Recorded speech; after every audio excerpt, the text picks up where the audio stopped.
ನಮ್ಮ ಜೊತೆಗೆ ಮಾಜಿ ಸಚಿವರಾಗಿರ್ತಕ್ಕಂಥ ಜಮೀರ್ ಅಹಮದ್ ಖಾನ್ ಅವರು ಇದ್ದಾರೆ. ಅವ್ರನ್ನ ಮಾತನಾಡ್ಸೋಣ. ಸರ್, ಎಲ್ಲರೂ ದೆಹಲಿಗೆ ಹೋಗಿದ್ದಾರೆ. ಸಚಿವ ಸಂಪುಟ ವಿಸ್ತರಣೆ ಕುರಿತು ಚರ್ಚೆ ನಡೆದಿದೆ. ತಾವು ನೋಡಿದ್ರೆ ಬೆಂಗಳೂರಲ್ಲಿದ್ದೀರಿ. ಯಾಕೆ ಈ ಬಾರಿ ತಮಗೆ ವಿಶ್ವಾಸ ಇದೆಯಾ ಅಥವಾ ಅತಿಯಾದ ವಿಶ್ವಾಸ ಸಿಗುತ್ತಾ ಅಂತ? ಇಲ್ಲ, ನಾನು ಯಾವತ್ತೂ ದಿಲ್ಲಿಗೆ ಹೋಗಲಿಲ್ಲ. ನಾನು 2017ರಲ್ಲಿ ನಾನು ಜನತಾದಳ ಪಕ್ಷದಿಂದ ಕಾಂಗ್ರೆಸ್ ಪಕ್ಷಕ್ಕೆ ಬಂದೆ. ಆವಾಗ ಸಮ್ಮಿಶ್ರ ಸರ್ಕಾರ ಬಂತು. ಭಾಳ ಜನ ನನ್ನ ಸ್ನೇಹಿತರು ಬಂದು, ಇಲ್ಲ ಸರ್, ಇದು ಕಾಂಗ್ರೆಸ್ ಪಕ್ಷ, ನೀವು ದಿಲ್ಲಿಗೆ ಹೋಗಿಲ್ಲ ಅಂದರೆ ಆಗಲ್ಲ, ದಯಮಾಡಿ ನೀವು ದಿಲ್ಲಿಗೆ ಹೋಗಿ ಕೇಳ್ಕೊಳ್ಬೇಕಾಗ್ತದೆ, ಇಲ್ಲ ಮಂತ್ರಿ ಮಾಡಲ್ಲ ಅಂದರು. ಆವಾಗಲೂ ನಾನು ದಿಲ್ಲಿಗೆ ಹೋಗಿಲ್ಲ, ನನ್ನ ಮಂತ್ರಿ ಮಾಡಿದರು. 2023ರಲ್ಲೂ ನಾನು ಯಾರಿಗೂ ಹೋಗಿ ದಿಲ್ಲಿಯಲ್ಲಿ ನನ್ನ ಮಂತ್ರಿ ಮಾಡಿ ಅಂತ ಕೇಳಿಲ್ಲ, ನನ್ನ ಮಂತ್ರಿ ಮಾಡಿದ್ರು. ಈ ಕಾಂಗ್ರೆಸ್ ಪಕ್ಷದಲ್ಲಿ ದಿಲ್ಲಿಗೆ ಹೋಗಿ ಮಂತ್ರಿ ಮಾಡಂತ ಕೇಳಿದ ತಕ್ಷಣ ಮಂತ್ರಿ ಮಾಡ್ತಾರಂತ ನಾವು ನಿರೀಕ್ಷೆ ಇಟ್ಕೊಳ್ಳೋಂಗಿಲ್ಲ. ಏನಕ್ಕಂದರೆ ಕಾಂಗ್ರೆಸ್ ಪಕ್ಷದಲ್ಲಿ ಏನಾಗಿದೆ, ಪದ್ಧತಿ ಇದೆ. ಅದು ಯಾರಿಗಾನ ಮಂತ್ರಿ ಮಾಡಬೇಕಾದ್ರೆ ಅವರು ಒಂದು ಸರ್ವೆ ಮಾಡಿರ್ತಾರೆ. ಯಾರಿಂದ, ಯಾವ ಸಮಾಜದಿಂದ ಯಾರು ಮಾಡಿದ್ರೆ ಆಮೇಲೆ ಪಕ್ಷಕ್ಕೆ ಅನುಕೂಲ ಆಗ್ತದೆ, ಆಮೇಲೆ ರಾಜ್ಯದ ಜನಕ್ಕೆ ರಾಜ್ಯಕ್ಕೂ ಅನುಕೂಲ ಆಗ್ತದೆ ಅಂತ ಆ ಸರ್ವೆ ಮಾಡಿರ್ತಾರೆ. ಆ ಸರ್ವೆ ಪ್ರಕಾರ ಮಿನಿಸ್ಟ್ರ್ ಮಾಡೋದು. ನಾವು ಹೋದ ತಕ್ಷಣ ಕೊಡೋಲ್ಲ.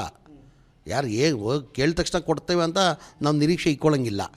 ಪಕ್ಷ ಯಾರಿಗಾನ ಮಾಡಬೇಕಾದ್ರೆ ಸರ್ವೆ ಮಾಡ್ತಾರೆ ಹೈಕಮಾಂಡ್. ಆ ಹಿನ್ನೆಲೆಯಲ್ಲೇ ಕೊಡೋದು.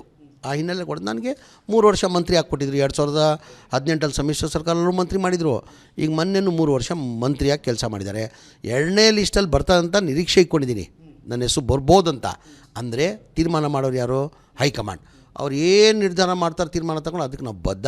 ಈಗ ನೀನು 3 ವರ್ಷ ಮಂತ್ರಿ ಕೊಟ್ಟಿದ್ದೀವಿ, ಈಗ 2 ವರ್ಷ 28ರಲ್ಲಿ ಚುನಾವಣೆ ಬರ್ತಾಯಿದೆ. ನೀನು ಪಕ್ಷದ ಕೆಲಸ ಮಾಡಿದ್ರೆ ಪಕ್ಷದ ಕೆಲಸ ಮಾಡೋಕ್ಕೆ ನಾವು ಸಿದ್ಧ. ನಮ್ಮ ಜೊತೆಗೆ ಮಾಜಿ ಸಚಿವರಾಗಿರ್ತಕ್ಕಂಥ ಜಮೀರ್ ಅಹಮದ್ ಖಾನ್ ಅವರು ಇದ್ದಾರೆ. ಅವ್ರನ್ನ ಮಾತನಾಡ್ಸೋಣ. ಸರ್, ಎಲ್ಲರೂ ದೆಹಲಿಗೆ ಹೋಗಿದ್ದಾರೆ. ಸಚಿವ ಸಂಪುಟ ವಿಸ್ತರಣೆ ಕುರಿತು ಚರ್ಚೆ ನಡೆದಿದೆ. ತಾವು ನೋಡಿದ್ರೆ ಬೆಂಗಳೂರಲ್ಲಿದ್ದೀರಿ. ಯಾಕೆ ಈ ಬಾರಿ ತಮಗೆ ವಿಶ್ವಾಸ ಇದೆಯಾ ಅಥವಾ ಅತಿಯಾದ ವಿಶ್ವಾಸ ಸಿಗುತ್ತಾ ಅಂತ? ಇಲ್ಲ, ನಾನು ಯಾವತ್ತೂ ದಿಲ್ಲಿಗೆ ಹೋಗಲಿಲ್ಲ. ನಾನು 2017ರಲ್ಲಿ ನಾನು ಜನತಾದಳ ಪಕ್ಷದಿಂದ ಕಾಂಗ್ರೆಸ್ ಪಕ್ಷಕ್ಕೆ ಬಂದೆ. ಆವಾಗ ಸಮ್ಮಿಶ್ರ ಸರ್ಕಾರ ಬಂತು. ಭಾಳ ಜನ ನನ್ನ ಸ್ನೇಹಿತರು ಬಂದು, ಇಲ್ಲ ಸರ್, ಇದು ಕಾಂಗ್ರೆಸ್ ಪಕ್ಷ, ನೀವು ದಿಲ್ಲಿಗೆ ಹೋಗಿಲ್ಲ ಅಂದರೆ ಆಗಲ್ಲ, ದಯಮಾಡಿ ನೀವು ದಿಲ್ಲಿಗೆ ಹೋಗಿ ಕೇಳ್ಕೊಳ್ಬೇಕಾಗ್ತದೆ, ಇಲ್ಲ ಮಂತ್ರಿ ಮಾಡಲ್ಲ ಅಂದರು. ಆವಾಗಲೂ ನಾನು ದಿಲ್ಲಿಗೆ ಹೋಗಿಲ್ಲ, ನನ್ನ ಮಂತ್ರಿ ಮಾಡಿದರು. 2023ರಲ್ಲೂ ನಾನು ಯಾರಿಗೂ ಹೋಗಿ ದಿಲ್ಲಿಯಲ್ಲಿ ನನ್ನ ಮಂತ್ರಿ ಮಾಡಿ ಅಂತ ಕೇಳಿಲ್ಲ, ನನ್ನ ಮಂತ್ರಿ ಮಾಡಿದ್ರು. ಈ ಕಾಂಗ್ರೆಸ್ ಪಕ್ಷದಲ್ಲಿ ದಿಲ್ಲಿಗೆ ಹೋಗಿ ಮಂತ್ರಿ ಮಾಡಂತ ಕೇಳಿದ ತಕ್ಷಣ ಮಂತ್ರಿ ಮಾಡ್ತಾರಂತ ನಾವು ನಿರೀಕ್ಷೆ ಇಟ್ಕೊಳ್ಳೋಂಗಿಲ್ಲ. ಏನಕ್ಕಂದರೆ ಕಾಂಗ್ರೆಸ್ ಪಕ್ಷದಲ್ಲಿ ಏನಾಗಿದೆ, ಪದ್ಧತಿ ಇದೆ. ಅದು ಯಾರಿಗಾನ ಮಂತ್ರಿ ಮಾಡಬೇಕಾದ್ರೆ ಅವರು ಒಂದು ಸರ್ವೆ ಮಾಡಿರ್ತಾರೆ. ಯಾರಿಂದ, ಯಾವ ಸಮಾಜದಿಂದ ಯಾರು ಮಾಡಿದ್ರೆ ಆಮೇಲೆ ಪಕ್ಷಕ್ಕೆ ಅನುಕೂಲ ಆಗ್ತದೆ, ಆಮೇಲೆ ರಾಜ್ಯದ ಜನಕ್ಕೆ ರಾಜ್ಯಕ್ಕೂ ಅನುಕೂಲ ಆಗ್ತದೆ ಅಂತ ಆ ಸರ್ವೆ ಮಾಡಿರ್ತಾರೆ.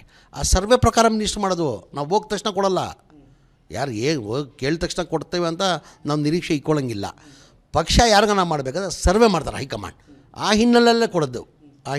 ನನಗೆ 3 ವರ್ಷ ಮಂತ್ರಿ ಹಾಕ್ಕೊಟ್ಟಿದ್ರು. 2018ರಲ್ಲಿ ಸಮ್ಮಿಶ್ರ ಸರ್ಕಾರಲ್ಲೂ ಮಂತ್ರಿ ಮಾಡಿದರು. ಈಗ ಮೊನ್ನೆನೂ 3 ವರ್ಷ ಮಂತ್ರಿಯಾಗಿ ಕೆಲಸ ಮಾಡಿದ್ದಾರೆ.